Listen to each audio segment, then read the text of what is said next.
Hola, vamos a meternos de lleno en este análisis y destripar la mecánica exacta que usan los autores para construir textos narrativos que, sinceramente, nos dejan pegados a la silla.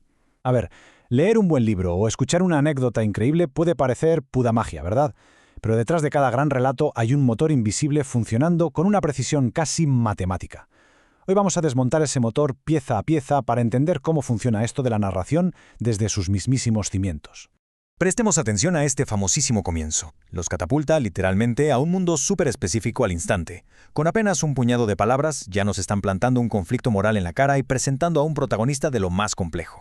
Y esa es, precisamente, la magia de una historia bien armada, la capacidad brutal de atrapar nuestra atención desde la línea 1 y no soltarnos.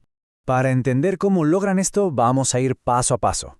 Primero veremos qué es exactamente un texto narrativo, luego sus elementos centrales, la estructura del relato, los rasgos lingüísticos clave y, para rematar, los distintos tipos de narrativas. ¡Vamos allá! Punto número 1.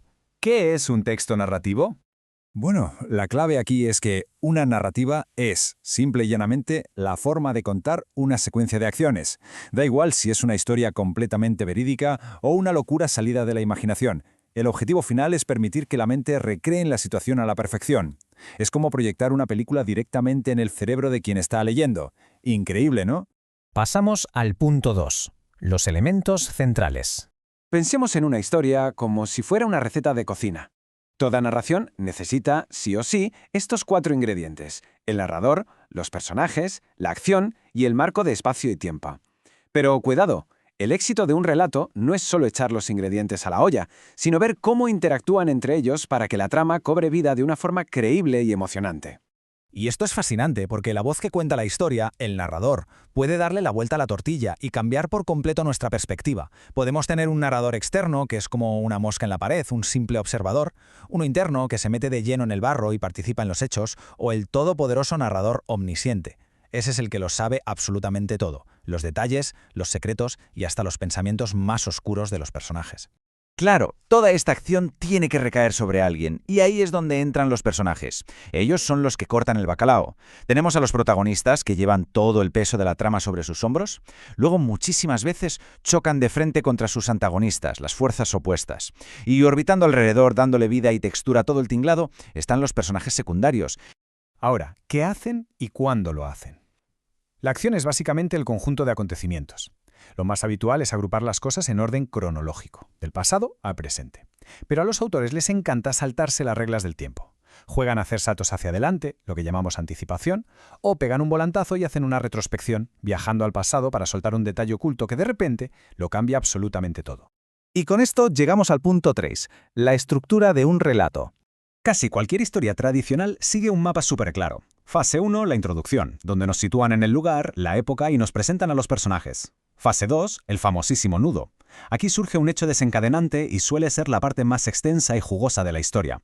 Y para terminar, la fase 3, el desenlace, donde se resuelve todo el entuerto y llegamos a un final que puede ser feliz, súper trágico o dejar a quien lee totalmente en ascuas con un final abierto. Vamos a aterrizar esto con el clásico cuento de la rana y el escorpión. Paso 1, la introducción. Ambos se conocen en la orilla del río. Todo tranquilo. Paso 2, el nudo. El escorpión pide cruzar y la rana lógicamente desconfía. Ahí está la tensión principal. Y paso 3, el desenlace, donde cruzan a salvo. La clásica estructura de 3 partes funciona aquí como un reloj suizo, así de simple y elegante.